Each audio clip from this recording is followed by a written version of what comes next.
ቤት ዛሬም እንደተለመደው ኖላዊቱን ይዘንላችሁ መተናል። ኖላዊቶችን ማለት ነው እንግዲህ ጽ የፈጸመችው በኢዝራ ላይ አስጸያፊ ነገር አድርጋለች ማለት ነው። መድኃኒት ሰጥተዋለች ወደ እሷ እንዲዞር ማለት ነው። መስተፋቀር አጠጣችው እላችኋለሁ። ሀናን ትቶ እሷን እንዲቀበላት ነው ያደረገችው ማለት ነው። ሀና ምስኪን ያገባኛል ብላ እየጠበቀች እንደዚሁም ደግሞ ሽማግሌ አዘጋጅቼ ጨርሻለሁ ብሏት ለቤተሰቦቿ ተናግራለች። ግን እሳ ቤተሰቦቼ ሰላም ሳይሆኑ የኔ ማግባት ምን ይሉታል እያለች ለአያቷ ለወይዘሮ አስቴር እየተናገረች ነበር ማለት ነው።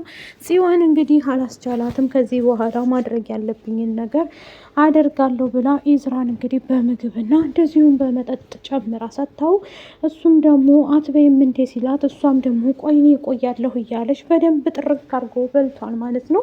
ምክንያቱም እሷን እንዲወዳት እያደረገች ነው ማለት ነው። ሀናን ኢዝራ አያገባትም ማለት ነው። ሀና ምስኪን መሰናክል አያጣትም ማለት ነው። በጣም ያሳዝናል። ሰላም ጤና ይስጥልን ውድ ቤተሰቦቻችን። ለቻናላችን አዲስ ከሆናችሁ ላይክ፣ ሼር፣ ሰብስክራይብ ማድረግን አትርሱ ማለት ነው። ኖላዊቶች እንደተለመደው ይዘንላችሁ መተናል ማለት ነው። ወይዘሮ ሜላት በቅናት እያበደች እና እየተንጨረጨረች ትገኛለች በድጋሚ ማለት ነው። ዛሬም አልቆረጠላትም የመስፍን ነገር። መስፍን አሁንም ቢሆን ያችን ልጅ አልተዋትም። እማዬ በእኔ ላይ ሴራ እያሴረና እኔ ላይ እየተጫወተ መሆኑን ተመልከችልኝ እያለች ለወይዘሮ አስቴር ስትነግራት፣ አስቱካም ደግሞ ሜሉ አሁንስ አበዛሽው፣ እንዴት ያገኛት ቢያገኛት ከዛ ላንቺ ምንድን ነው የሚጠቅምሽ ነገር? ምክንያቱም እሱ በንጹህ ልብሽ እመኙ እንጂ ዋናው መተማመኑ ነው እንጂ ማንንም አገኘ ልጁን ከቤት አትውጣ ነው ወይ የምትዩ? በማለት እንግዲህ ወይዘሮ አስቴር ሜላትን ለመቆጣት ሞክራለች ማለት ነው። ሜሉዬም እንደምታውቁት ስለምትቀና እንደዚሁም ደግሞ ውድ ባለቤቷ ስለሆነ እሱን አሳልፋ መስጠት ለሌላ ሰው አትፈልግም። በድጋሚ ከመስፍን ጋር ተጋጭተዋል። አለመግባባት ተፈጥሮ እንግዲህ መስፍንም እኔ ቤቱን ነው ለቅቄልሽ እወጣለሁ ብሎ ቤቱን ለቆ ሄዷል ማለት ነው። ቤቱን ለቀው የሄደበት ምክንያት እንግዲህ እንዴት ተለመደው ሆቴል ውስጥ ነበር የሄደው ማለት ነው።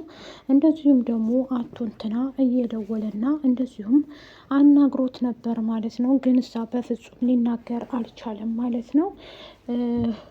ኖላዊ እባክህ ወደ ቤት መመለስ አለብህ፣ እንደዚህ ሆነ እስከ መቼ ብሎ ሲያናግረው እሱም ጠጥቶና ተበሳይቶ ስለነበር አንገቴን ኪቅ ቢያደርጉኝ ወደዛ ቤት ድጋሚ አልመለስም፣ ብቻዋን ትኖርበት ሜሉ እኔ ነኝ ያስጠላኋት፣ ቤቱ ለቅቄላት እንዲወጣ ነው የፈለገችው ብሎ መስፍንም እየተናደደና እየተበሳጨ ለሀና አባት ይነግረዋል። የሀና አባትም መስፍንን ለማረጋጋትና እንደዚሁ ደግሞ አንድ ላይ ለማድረግ እነሱን ጥረት እያደረገ ይገኛል። ሀናም ከቤቷ ወደ አባቷ ቤት ሄዳ ለአባቷ የሆነ የተፈጠረ ነገር ሲኖርባት የምታማክረው ኖላዊቱን ስለሆነ ኖላዊትም ደግሞ እሱም እንደ ልጁም ስለሆነች ለሱ በጣም እሷን ለማጽናናት እንደዚሁም ደግሞ ብቻውን ነበረ እቤት ውስጥ እያንጎራጎረም እንዲሁም ብቻውን እየዘፋፈነ ወይዘሪት ፋኖሴን ልሄድ ነው በቃ ሂጄ ማግኘት አለብኝ ብሎ ተነስቶ ሊሄድ ሲል ሀና በድንገት ትመጣለች።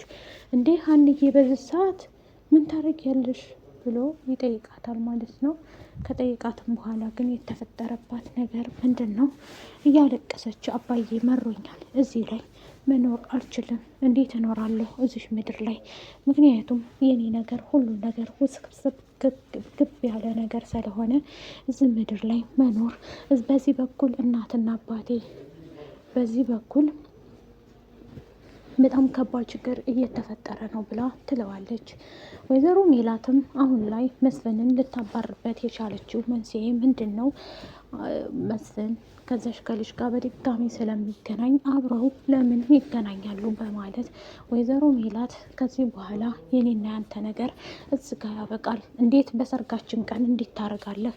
ከዛሽ ከልጅ ራቅ ብዬ ነግሬሃል ነበር ወይ እያለች ትነግረዋለች። እሷ ግን ምክንያቱም መቁረጥ አልቻለችም። ቤቲ ጋሽ በቃሉ ያላትን ነገር ሴራውን እየሰራይ ወይዘሮ ሜላትን አናዶና አበሳይቶ መግደል ስለሆነ ስራው እሱን ነገር ደግሞ ቤቲ እንድታደርግለት ይፈልጋል። ምክንያቱም አንቴነህም ቢሆን ሰላምን እያስፈራራና እንደዚሁም ደግሞ እያንዳንዱ ነገር ምን እንደምታደርጊ ምን እንዳደረግሽ ከዚህ በፊት ያደረግሻቸውን በሙሉ እናገራለሁ፣ በአደባባይም ጭምር አወጣብሻለሁ ብሎ ስላስፈራራት ሀና ለማስቆም ሂዳ ነበር። አንቴና ካሂዳ ስትመለስ ምንድን ነው ያላት? እሷን እንዲተውልሽ ከፈለግሽ አንቺ አንድ ውለታ ትውይልኛለሽ ይላታል። ሀናም ደግሞ እሱ ምንድን ነው ምን ማለት ነው ትለዋለኝ ማለት ነው። ምክንያቱም ሰላምን የምታዋት ከሆነ አንቺን አፈቅርሻለሁ በማለት ሰላም ሀናን ያናዳትና ትመለሳለች። አንተ ልጅ ልብህን ታመሃል እንዴ ብላ በጥፊ ልትመታውም ትሞክራለች። በአሁን ሰዓት ላይ ኤላም ደግሞ ከዚህ በኋላ ሀና በአጠገቤ ተመልሳ ብትመጣ አልፈልግም ብላ ትሄዳለች።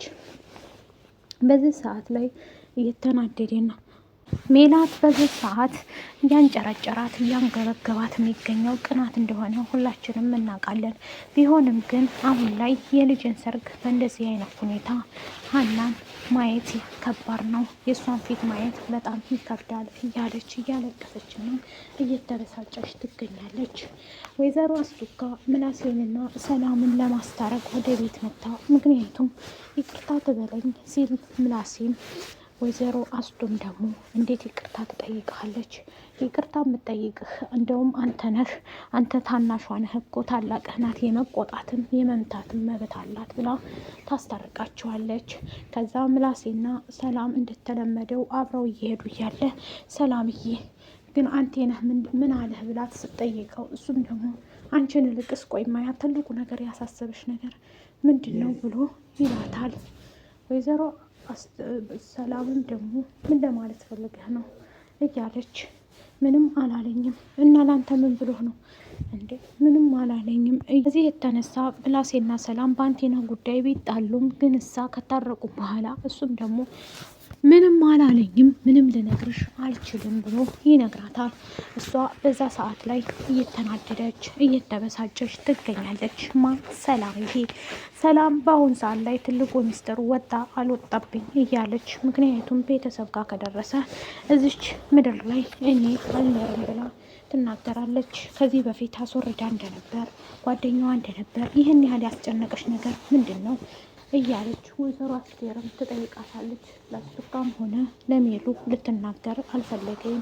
ምላሴም ደግሞ ስለ ሀና እንድትነግረኝ እፈልጋለሁ፣ ሰላም ቁጭ በይ ይላታል። ሰላም ሀናን ሲያናግራት ምላሴም ምን ልንገር መቼም ሚስጥር አልደብቅሽም፣ ስለዚህ ምንድን ነው ችግሯ?